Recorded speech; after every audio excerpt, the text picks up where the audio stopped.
เบิ่งพ่อค้าน้อยขายหมกสมหม้อให้อาจารย์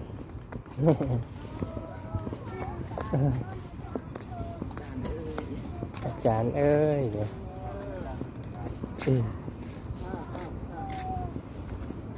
อยู่วัดโลกคือใส่พลังเด้อ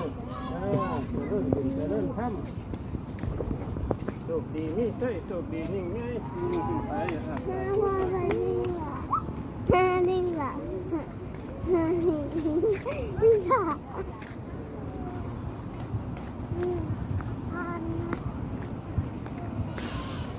คือสี่